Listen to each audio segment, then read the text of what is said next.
A warm welcome, Priyanshu. Thank you so much for joining us on this episode of H2O Zindagi. Thank you so much. It's my pleasure. I'm super excited for this podcast right now. I'm also feeling excited because we are going to learn a lot about stock market, about wealth management and also about financial wellness. तो शुरुआत करते हैं बहुत basic से because I want this episode to be so basic कि अगर कोई छोटा बच्चा भी देखे ना तो वो समझ जाए कि आखिरकार स्टॉक मार्केट क्या होते हैं. तो शुरुआत यहीं से करते हैं बहुत बेसिक से कि स्टॉक मार्केट क्या होता है. सो देखिए, मैं आपको ना स्टॉक मार्केट एकदम सिंपल लैंग्वेज में एक्सप्लेन करता हूँ. ठीक है, एकदम सिंपल में समझेंगे कि स्टॉक मार्केट होता क्या है. तो for example, you and me tomorrow decide to start a company. Okay, हम एक आइसक्रीम मैन्युफैक्चरिंग कंपनी बना रहे हैं जिसका नाम है XYZ प्राइवेट लिमिटेड. ये प्राइवेट लिमिटेड याद रखना, इसके बारे में एक रेफरेंस दूंगा मैं.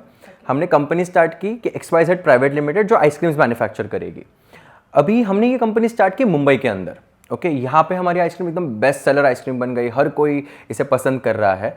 Now we had an idea कि let's take it pan India, expand करते हैं इसको. हमें हमारा बैंगलोर में भी ब्रांच चाहिए, हमें चेन्नई में भी ब्रांच चाहिए, दिल्ली में ब्रांच चाहिए. अभी इस चीज़ के लिए लगता है पैसा. Okay, so we felt a shortage of money कि हमें एक फॉर एग्जांपल हमें 20-30 करोड़ चाहिए एक्सपांशन के लिए, बट हमारे पास है नहीं. तो हमारे पास दो ऑप्शन है यहाँ पे. फर्स्ट है बैंक का. हम बैंक के पास जाएंगे, हमारे डॉक्यूमेंट्स देंगे, लोन के लिए अप्लाई करेंगे और बैंक हमें लोन दे देगा. बट सिर्फ एक ड्रॉबैक आता है यहाँ पे कि अगर हमारा बिजनेस लॉस में जाता है या हम स्केल नहीं कर पाते हैं, स्टिल यू हैव टू पे बैक द मनी, राइट. तो आप डेट साइकिल में फंस जाते हो.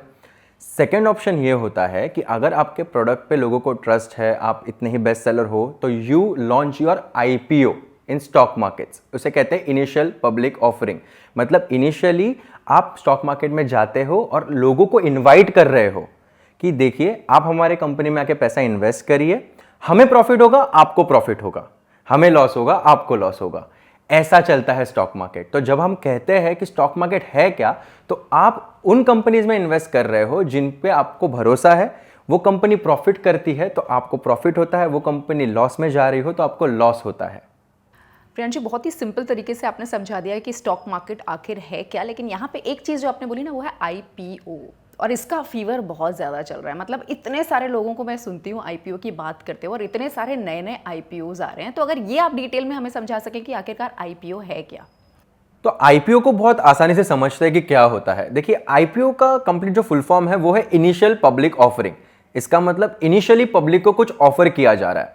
तो जब भी किसी भी कंपनी को स्टॉक मार्केट पे लिस्ट होना होता है जहां से लोग उनके शेयर्स खरीद सके, तो वो इनिशियली एक सर्टेन प्राइस पे अपने स्टॉक को मार्केट में लॉन्च करते हैं. इस लॉन्चिंग प्रोसेस को कहते हैं IPO, इनिशियल पब्लिक ऑफरिंग.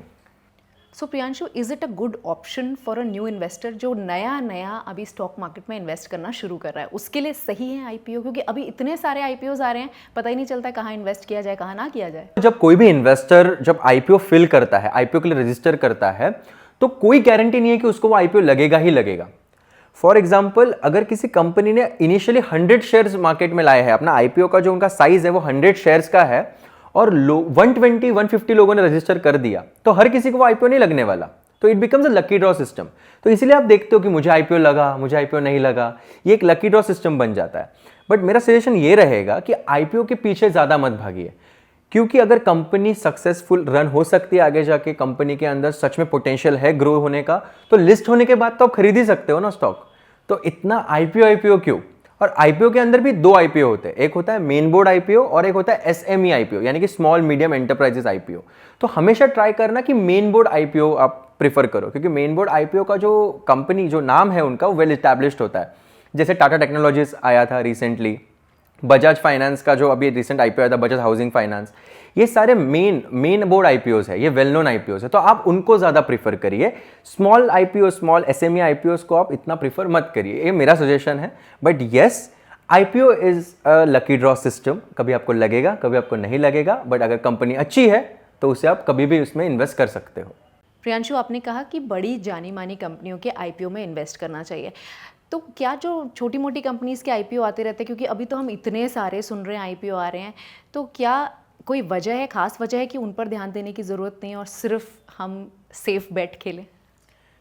तो जब मैंने आपको कहा कि SME IPOs को आपको अवॉइड करना चाहिए, यानी कि स्मॉल मीडियम एंटरप्राइजेस के IPOs को अवॉइड करना चाहिए, तो इसके पीछे बहुत बड़ा रीज़न है. क्योंकि रिसेंटली ना इंडिया के अंदर बहुत सारे स्कैम्स हो रहे हैं ये इस SME IPOs को लेके. अभी रिसेंटली एक न्यूज़ आई थी कि एक 10x10 का ऑफिस है, उस बंदे ने अपनी कंपनी रजिस्टर करवा दी है and he wants to launch his IPO at 200 crore का मार्केट साइज लेके वो बंदा जा रहा है।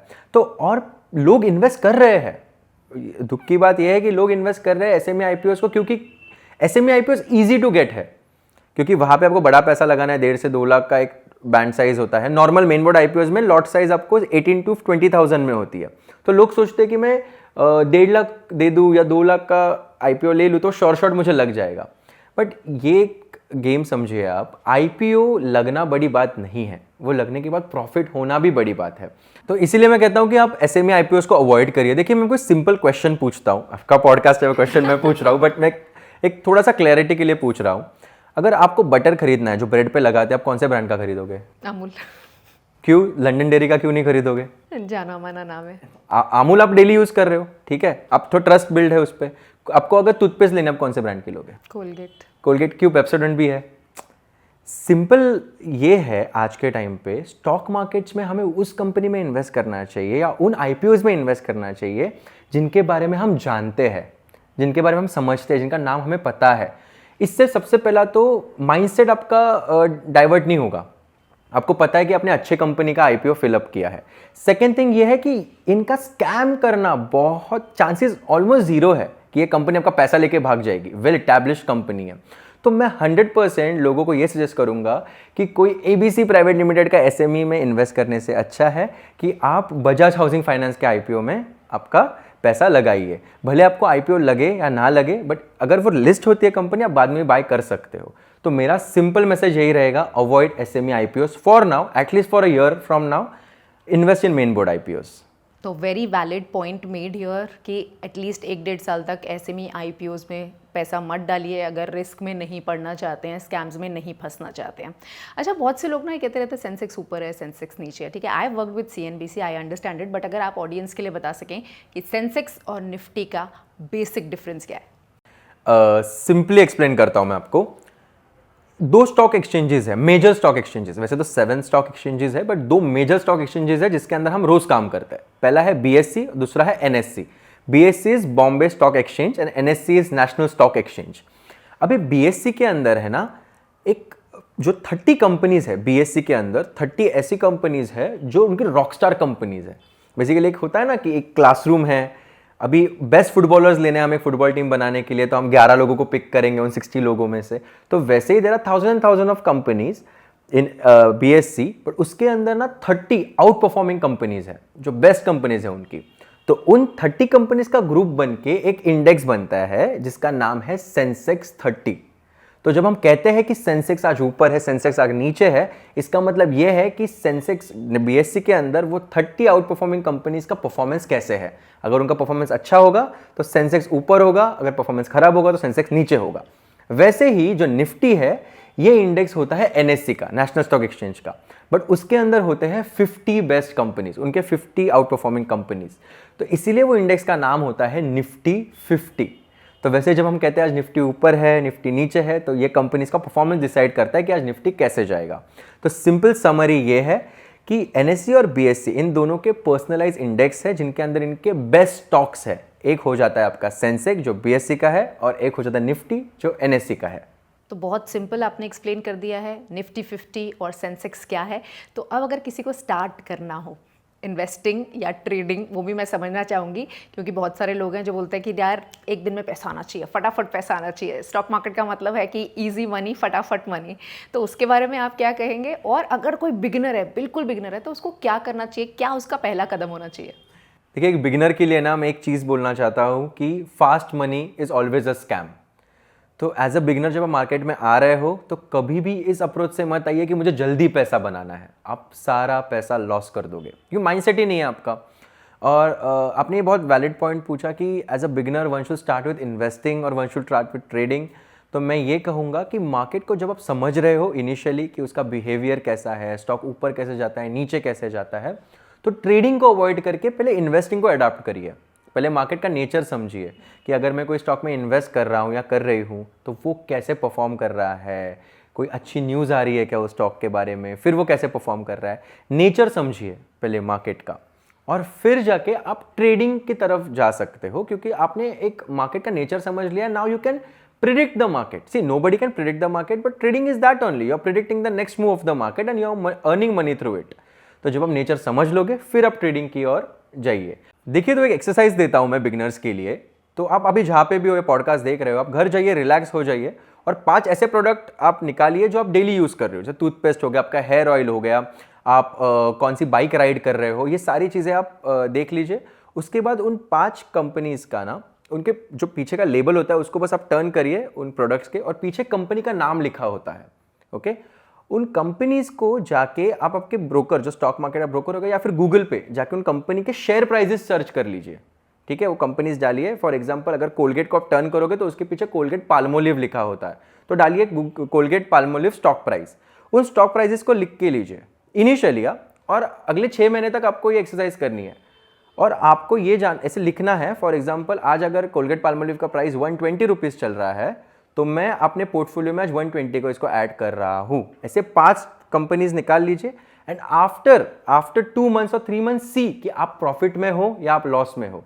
स्टॉक मार्केट कोई रॉकेट साइंस नहीं है. आपको बस आपका माइंड सिंपल रखना है और उन कंपनीज में इन्वेस्ट करना है जिन पे आपको ट्रस्ट है, क्योंकि you are becoming a partner in the company.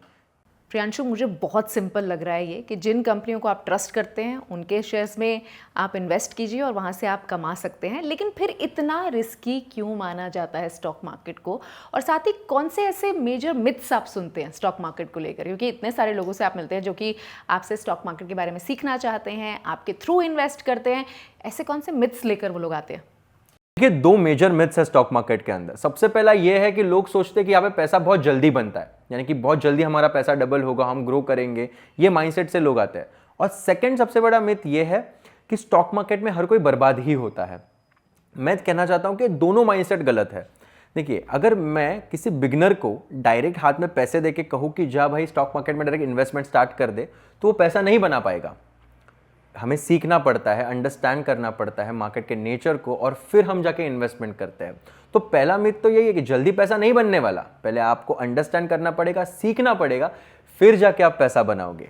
ठीक है, मैं 7 साल से स्टॉक मार्केट्स को कंप्लीटली स्टडी करते आ रहा हूं. तब जाके आज मुझे ऐसा फील होता है कि हाँ, like I have achieved something in stock markets. और स्टॉक मार्केट्स में every day is a learning. मैं ऐसे नहीं कह सकता कि मैं 7 साल से सीख रहा हूं मतलब मैं सीख गया पूरा. Every day is a new learning. तो आप कभी कह ही नहीं सकते कि stock market is a small time quick rich scheme game. ऐसा नहीं है. और सेकंड बड़ा मिथ है कि स्टॉक मार्केट में लोग बर्बाद ही होते हैं. तो आप मुझे बताइए ना, बड़े बड़े कंपनीज के जो सीईओज है, जो उनके फाउंडर्स हैं, वो भी स्टॉक मार्केट में इन्वेस्ट कर रहे हैं, तो वो क्यों नहीं बर्बाद हुए? ओके, जब हम बात करते हैं बड़े बड़े इन्वेस्टमेंट बैंक्स, या आप बैंक में एफडी करते हो ना, बैंक में एफडी करते हो, वो पैसा कहाँ जा रहा है? आपको पता है कहाँ जाता है बैंक का एफडी का पैसा? बैंक का पूरा एफडी का पैसा स्टॉक मार्केट्स में ही जाता है. उन्हें कहते हैं institutional investors. ICICI bank, HDFC bank, यहाँ पे जाके जब आप एफडीज करते हो ना, फिक्स डिपॉजिट्स करते हो, आपको लगता है हाँ मेरा पैसा बहुत सेफ है, मुझे 5% 6% रिटर्न आ रहे हैं. बट बैंक क्या करेगी इतना पैसा रख के? बैंक भी 2 ही चीज़ करती है, एक तो लोन देके इंटरेस्ट कमाती है और बाकी का पैसा स्टॉक मार्केट में लगाती है. तो यहाँ पे आप बोल रहे हो स्टॉक मार्केट बर्बाद करता है, तो फिर आप तो इनडायरेक्टली इन्वेस्ट कर ही रहे हो ना स्टॉक मार्केट में. आप तो नहीं हुए अभी तक एफडीज के भरोसे अगर आप बैठे हो तो यही सिंपल लॉजिक है. ये दोनों मिथ्स है, इन्हें दोनों को आप साइडलाइन करिए, फोकस माइंड से एज अ बिगिनर एंटर करिए, चीज़ों को अंडरस्टैंड करिए और फिर इन्वेस्टमेंट स्टार्ट करिए. अच्छा प्रियांशु, ये बताइए, अगर अंडरस्टैंड ना करना हो, मतलब हो सकता है ना किसी के पास टाइम नहीं है, मे बी हो सकता है, तो क्या एसआईपी एक बेटर सोल्यूशन है? 100%. देखिए, अगर आप ऐसे इंडिविजुअल हो जिसे स्टॉक मार्केट के बारे में नहीं ज़्यादा जानना है, इन्वेस्ट नहीं करना है अपना टाइम, या फिर स्टडी करने का टाइम नहीं है, तो mutual fund is the best option. देखिए, म्यूचुअल फंड्स के अंदर क्या होता है, मैं आपको एक्सप्लेन करता हूँ. वहाँ पे एक फंड मैनेजर होता है जो मार्केट एक्सपर्ट होता है. आप जब आपके पैसे हर मंथ इन्वेस्ट कर रहे हो, वैसे ही बहुत लोग इन्वेस्ट करते हैं. तो वो फंड मैनेजर क्या करता है, उन सारे एलोकेटेड फंड्स को सिस्टमैटिकली उसके अलॉटेड स्टॉक्स जो एसेट्स है उनमें इन्वेस्ट करते जाता है. तो वो आपके लिए डिसीजंस बना रहा है कि कौन सी कंपनीज अच्छी है. यहाँ पे आप एक्सपर्ट नहीं हो, आप किसी एक्सपर्ट को हैंड ओवर कर रहे हो. तो ये आप करोगे with SIPs. Okay, systematic investment plan. एक सिस्टमैटिक अमाउंट होगी आपकी, हर महीना इन्वेस्ट होते जाएगी, वो पैसा उस फंड को जाता रहेगा और वहाँ से वो स्टॉक्स में आता रहेगा. बट अगर आप जब इंडिविजुअल इन्वेस्टमेंट कर रहे हो तो आपको खुद करना पड़ेगा. स्टॉक स्टडी, कौन से प्राइस पे एंटर करना है, एग्जिट करना है, ये यहाँ पे आप एक्सपर्ट को दे दिया. वो कर लेगा आपके लिए। तो हाँ, अगर आपको इनिशियली स्टार्ट करना है इन्वेस्टिंग बिना मार्केट को ज़्यादा समझे, start with SIP, start with mutual funds. तो मतलब जो ऐड है म्यूचुअल फंड्स की कि म्यूचुअल फंड सही है, वो सही ही लग रहे हैं अभी मुझे भी सुनकर। तो 2025 आने वाला है, अगर हम पूछें आपसे कि कौन से बेस्ट म्यूचुअल फंड होने वाले हैं जो आप सजेस्ट कर सकते हैं? तो हाँ, बिल्कुल, मैं आपको 2 ऐसे म्यूचुअल फंड ज़रूर दूंगा जो आपको 2025 में कंसिडर करने चाहिए। तो जो एक बिगिनर है जो अपनी इन्वेस्टमेंट जर्नी स्टार्ट कर रहा है, तो ये दोनों को कंसिडर कर सकता है। तो देखिए, सबसे पहला म्यूचुअल फंड मैं आपको बताऊंगा पराग पारिक फ्लेक्सी कैप। ओके, पराग पारिक फ्लेक्सी फंड, ये नाम को आप नोट कर लीजिए, ऑडियंस सारे चीज़ ये नोट कर लीजिए। ये फंड का सबसे बेस्ट पार्ट क्या है? देखिए, आपने सुना होगा large cap fund, mid cap fund, small cap fund, but ये फ्लेक्सी फंड का मतलब ये है कि इनका पैसा ये तीनों कैप्स में इन्वेस्ट होता है, लार्ज, मीडियम, स्मॉल, इक्वली। देखिए, लार्ज कैप में इसलिए इन्वेस्ट करते हैं लोग कि भाई सेफ इन्वेस्टमेंट हो, बड़ी कंपनी है, सेफली मेरा पैसा ग्रो करेगी, मुझे हाई रिटर्न्स नहीं आए तो भी चलेगा। एक होता है मिड कैप कंपनीज, जहाँ पे जो इंडिविजुअल है वो ये सोच के इन्वेस्ट कर रहा है कि मॉडरेट रिस्क है, मॉडरेट रिटर्न्स है, मतलब। और जो स्मॉल कैप है वहाँ पे क्या है, हाई रिस्क हाई रिटर्न्स। तो अगर मुझे आपको एक ऐसा म्यूचुअल फंड सजेस्ट करना है जो तीनों का एक पैकेज हो, तो ये वो है, ये है फ्लेक्सी कैप, तीनों में इन्वेस्ट हो रहा है। तो पराग पारिक फ्लेक्सी फंड के अंदर आप इन्वेस्ट कर सकते हो, बट ऑब्वियस आपको आपकी रिसर्च भी करनी है, but this is my first recommendation. So now I'll go to a second recommendation. This is going to be index fund. Okay? ये होने वाला है निपॉन इंडिया का इंडेक्स फंड। बहुत ही अच्छा इंडेक्स फंड है, हर एक साल इसने 12 to 13% के रिटर्न्स दिए हैं, यानी कि आपके बैंक जो FDs करते हैं उससे ऑलमोस्ट डबल के रिटर्न्स दिए हैं, और ये एक इंडेक्स फंड है। तो आप एक सेफ इन्वेस्टमेंट जर्नी एक्सपीरियंस करोगे ये 2 म्यूचुअल फंड्स के साथ, अगर आप एक बिगिनर हो तो। और 2025 में जो मार्केट कंडीशंस होने वाली है, ऐसा प्रिडिक्ट किया जा रहा है कि देखो, this year it was completely unpredictable. Elections आए, US इलेक्शंस आए, मार्केट ऊपर नीचे हुआ। अगले साल ऐसे कंसिडर किया जा रहा है कि stock markets will be very good on a bullish side. Okay, अगर वॉरलाइक कंडीशंस ना आए, but still we can predict the markets, but next year markets are going to be थोड़ा हैप्पी हेल्दी वाला वाइब रहेगा। तो ये mutual funds भी आपको अच्छे रिटर्न डिलीवर कर सकते हैं। प्रियांशु, आपने इंडेक्स फंड की यहाँ पर बात की, तो उसके बारे में मुझे बताइए कि एक्सप्लेन कीजिए आखिरकार वो क्या है।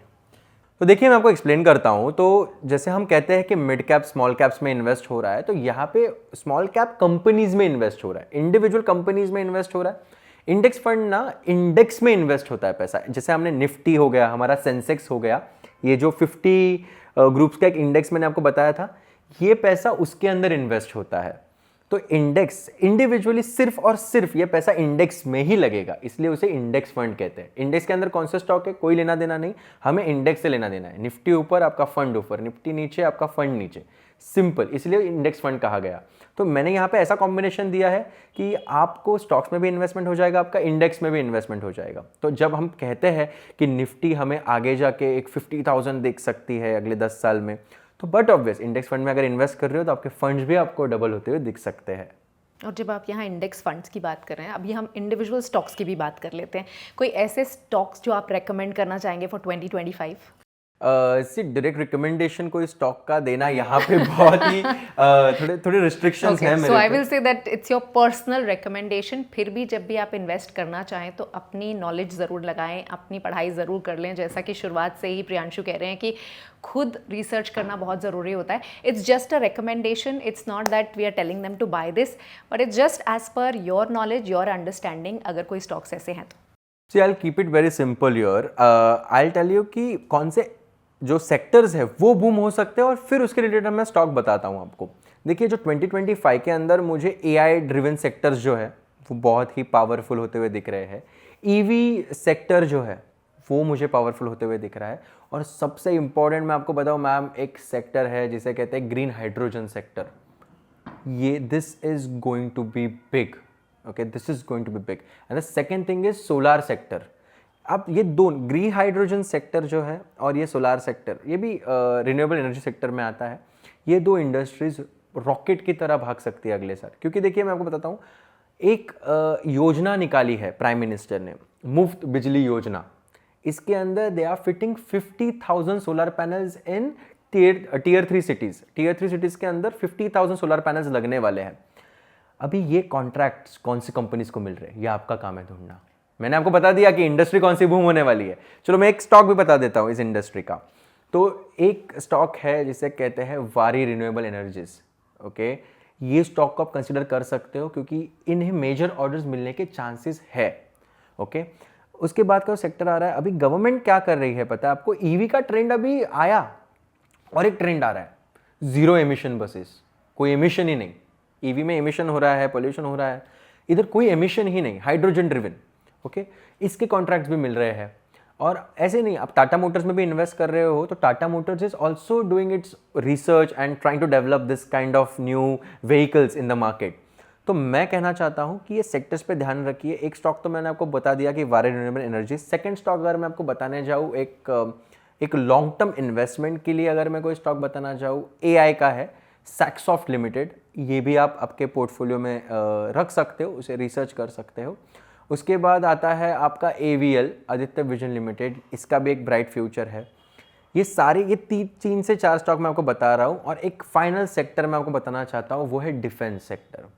देखिए डिफेंस ना, after this war like condition, Russia Ukraine Iran Israel जो भी है, इनके वजह से ना हर कंट्री को समझ में आ चुका है कि अगर आपका डिफेंस स्ट्रांग नहीं है, you will face big consequences. तो डिफेंस सेक्टर को आपको देखना ही देखना है स्टॉक मार्केट में। और अभी तो Trump, after Trump winning the elections, Trump and mister Modi close. Okay, and Trump वहाँ पे जीतना यानी कि इंडिया को एक अच्छा डिफेंस रिलेशन मिलना।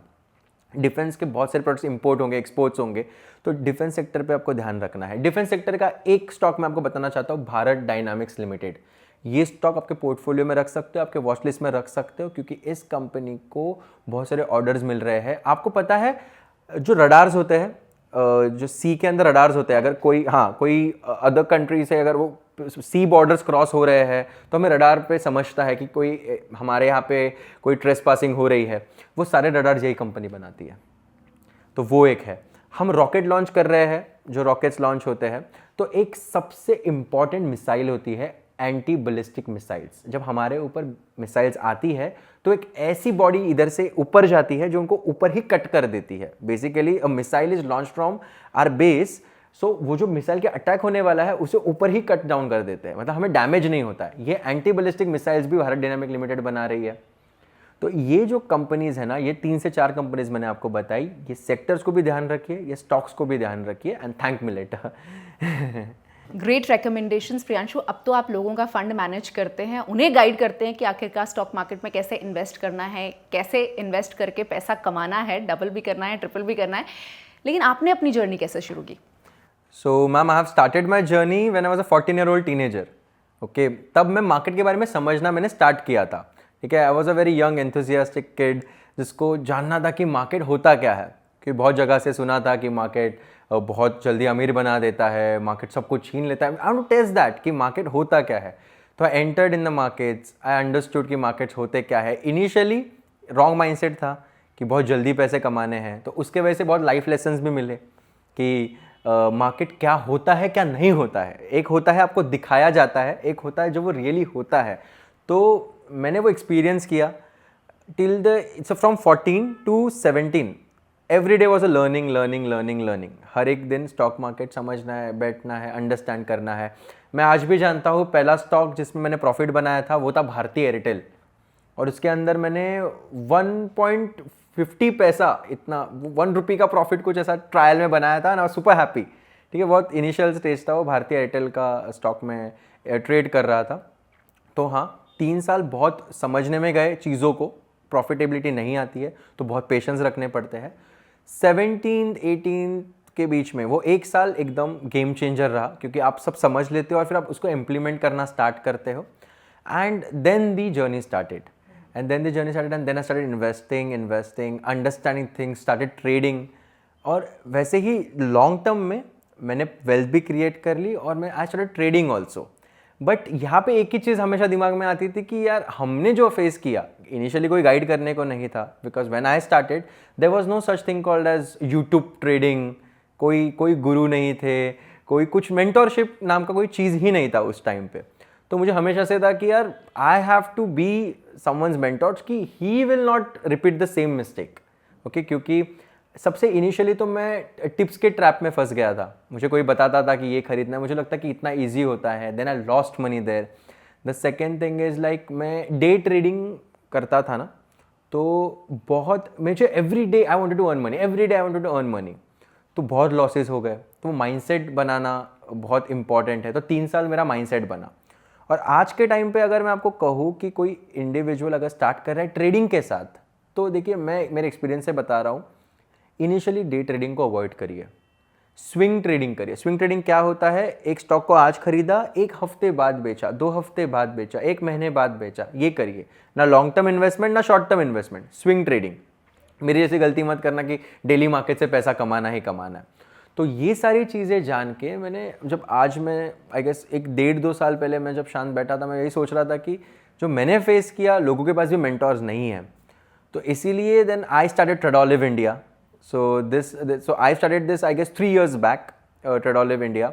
और उसमें हमने यही फोकस रखा कि जो इंडिविजुअल्स है जिन्हें स्टॉक मार्केट बिल्कुल नहीं पता है, जो इनिशियली स्टार्ट कर रहे हैं, जो टीनेजर्स है, उनको मार्केट इजीली समझे। तो we launch the mentorship programs. हम बहुत सारे स्कूल्स के पैनल्स पे है, ऑफिशियल पैनल्स पे है, जहाँ पे हम फाइनेंस एजुकेशन देते हैं। एंड ट्रेडोलिव इंडिया से गवर्नमेंट रजिस्टर्ड बॉडी। तो बहुत सारी चीज़ें हैं जो मैंने स्टार्ट की उसके बाद। और आज मैं एक ही चीज़ कहता हूँ कि 7 साल जो मैंने देखा है मार्केट्स में, इससे मैं एक ही चीज़ आपको कह सकता हूँ कि markets are simple but not easy. People mistake it with easy. Okay, market simple है, जैसा मैंने आपको स्टार्टिंग में एक्सरसाइज बताई थी, 5 स्टॉक सिलेक्ट कर लीजिए, इन्वेस्ट करिए, सिंपल। ओके, बट हर कोई कर पाएगा? नहीं कर पाएगा, क्योंकि आपको चाहिए पेशेंस, पैसा, पेशेंस, पैसा, okay, and positivity. 3P you need. Okay, patience, पैसा, पॉजिटिविटी। प्रियांशु, आप कोई स्टार्ट कर रहा है तो उसके पास कम से कम कितना फंड होना चाहिए जिससे कि वो स्टॉक मार्केट में इन्वेस्टमेंट के लिए रेडी हो जाए? अगर इनिशियली कोई बिगनर आ रहा है स्टॉक मार्केट्स में, स्टार्ट कर रहा है, तो मैं बिल्कुल सजेस्ट नहीं करूंगा कि 5-10,000 से स्टार्ट करें। अगर आपको इनिशियल इन्वेस्टमेंट भी करनी है तो देखिए आपको स्टॉक्स में अपना पैसा डाइवर्सिफाई करना पड़ेगा। तो इसीलिए 25,000 का फंड होना ही चाहिए, ताकि आपको थोड़ा फ्री हैंड मिले कि आप 3-4 स्टॉक्स में इन्वेस्ट कर सकोगे। 5-10,000 लेके आओगे, एक ही स्टॉक में आप इन्वेस्ट करोगे, फिर वो जैसा भी रिस्पॉन्ड करेगा आपका माइंडसेट वो बनेगा। तो learn diversification from initially start learning about diversification. तो 24,000-30,000 आपके अकाउंट में होना चाहिए, जिससे आप अच्छे से एक पोर्टफोलियो बिल्ड करो। और फंड्स के साथ साथ चाहिए आपको एक मेंटर भी, राइट? और you are one of the mentors जो कि लोगों को गाइड करते हैं कि कैसे अपने फंड को मैनेज करना है उन्होंने। आपने टीनेज से ही स्टार्ट कर दिया था, तो क्या teenage is the right time to get into the markets? और एक डीमैट अकाउंट बनता है क्या टीनेजर का? 100% डीमैट अकाउंट बनेगा ही टीनेजर का, पर आपके पास एक माइनर पैन कार्ड होना चाहिए। माइनर पैन कार्ड हर टीनेजर को मिल जाएगा, बट एक ही यहाँ पे कैच है कि वो ट्रेडिंग नहीं कर सकता, वो सिर्फ और सिर्फ बंदा इन्वेस्टिंग कर सकता है। वो इंडिविजुअल जो है, the teenager can only invest in markets, and वो पेरेंटल कंट्रोल के साथ होगा। तो पेरेंट्स पूरा देखेंगे कहाँ इन्वेस्ट हो रहा है, क्या इन्वेस्ट हो रहा है। But he can do trading, but yes, demat account open भी होगा और वो इन्वेस्टिंग स्टार्ट भी कर सकते हैं एट टीन एज। सो टीनेजर इन्वेस्ट कर सकते हैं, लेकिन ट्रेडिंग वो कब से शुरू कर सकते हैं? As soon as they turn 18, okay, they can turn their minor PAN card into adult PAN card and then they can start trading. आपका अपग्रेड मिल जाता है आपके डीमैट अकाउंट में, आपके ब्रोकर आपको करवा के दे देगा, फिर आप जाके ट्रेडिंग स्टार्ट कर सकते हो। तो यही बेनिफिट है ना मैम, अगर आपने टीनेजेस में स्टार्ट किया मार्केट को और अंडरस्टैंड करने लग गए investing, at the age of 18 you can start your own trading journey. या फिर ऐसे भी कर सकते हो आप, अगर आपको ट्रेडिंग इनिशियली ही देखनी है तो पहले थोड़ा 1 साल आप इन्वेस्टिंग पे रहिए, उसके बाद 14-15 ईयर्स की जो एज रहेगी आप आपके मॉम डैड के डीमैट अकाउंट में ट्रेडिंग कर सकते हो। अगर आपको सीखना है, सारी चीज़ें देखनी है, क्योंकि अभी जो हम स्कूल्स में प्रोग्राम करते हैं उसमें बहुत सारे ऐसे स्टूडेंट्स होते हैं जिन्हें ट्रेडिंग सीखनी होती है। तो पेरेंट्स डू अलाउ देम, जैसे कि हाँ हमारे डीमैट से ट्रेडिंग कर सकता है, इसमें पेरेंट्स भी वो डीमैट्स पे नज़र रखते हैं and he can also learn trading. तो एनीथिंग इज पॉसिबल, बट हाँ अगर उस इंडिविजुअल को खुद से जो अपने हक के अकाउंट से ट्रेडिंग करनी है तो it can be at the age of 18। तो पेरेंटल गाइडेंस के अंडर और आपकी गाइडेंस के अंदर बहुत कुछ टीनेजर्स सीख सकते हैं। अगर वो आपकी मास्टर क्लास ज्वाइन करते हैं, आपका कोर्स ज्वाइन करते हैं, तो क्या कुछ सीखने को मिलता है? So we have the stock market wizard master class. Okay, ये एक 4 वीक्स का प्रोग्राम होता है। ओके, हम स्कूल्स में भी ये इंटीग्रेट करते हैं। आई हैव अ स्टूडेंट जिसका एज 11 ईयर्स था। ओके, 11 साल का एक बच्चा, क्योंकि टीनेज में भी नहीं है वो अभी, तो वो बच्चे ने भी ये प्रोग्राम सीखा है। तो ये इतना सिंप्लीफाइड प्रोग्राम है। This is a 4 weeks program, pre recorded program, and every week I come live with you. So I make you understand about the markets, and we say that after this 4 weeks, after a month, you are ready to become a professional investor. Like एक professionally आप market को समझ जाते हो. और second चीज़ में ये हम लोग deliver करते हैं कि strategy driven master classes होते हैं कि अगर आप पहले से एक इंटरमीडिएट लेवल पे हो स्टॉक मार्केट में, आपको एक स्ट्रैटेजी चाहिए बस स्टॉक मार्केट से पैसा कमाने के लिए, तो हम स्ट्रैटेजीज भी ऑफर करते हैं. बट मैं कहूँगा कि अगर एक इंडिविजुअल है जिसे स्टॉक मार्केट जस्ट स्टार्ट करना है, तो master class is perfect for you. In 4 weeks you become as good as a professional investor. Absolutely, I would say कि जो बिगिनर्स होते हैं ना, जो अभी शुरुआत कर रहे हैं, उनके लिए पॉडकास्ट भी बहुत ही यूज़फुल रहेगा, क्योंकि प्रियांशु ने इतनी सारी चीज़ें बता दी हैं हमें, बेसिक्स से लेकर बिल्कुल कैसे आप मास्टर क्लास ज्वाइन करके और भी चीज़ें सीख सकते हैं और इन्वेस्टमेंट अपनी स्टार्ट कर सकते हैं. So thank you so much Priyanshu for your time and energy and knowledge. Thank you. It was a pleasure coming here. I was super excited to start this podcast, और इतनी सारी बातें हुई, सजेशंस हुए. ये मैं एक कोट के साथ इसको एंड करना चाहता हूँ. It's like sir Warren Buffett's quote, okay, biggest investor. वो कहते हैं कि if you don't find a way to make money while you sleep, you will work until you die. तो start your investment journey right away. कोई भी as में हो आप, इन्वेस्टिंग बहुत इंपॉर्टेंट है, फाइनेंशियल लिटरेसी बहुत इंपॉर्टेंट है. You can start with it and subscribe H2O जिंदगी अभी के अभी.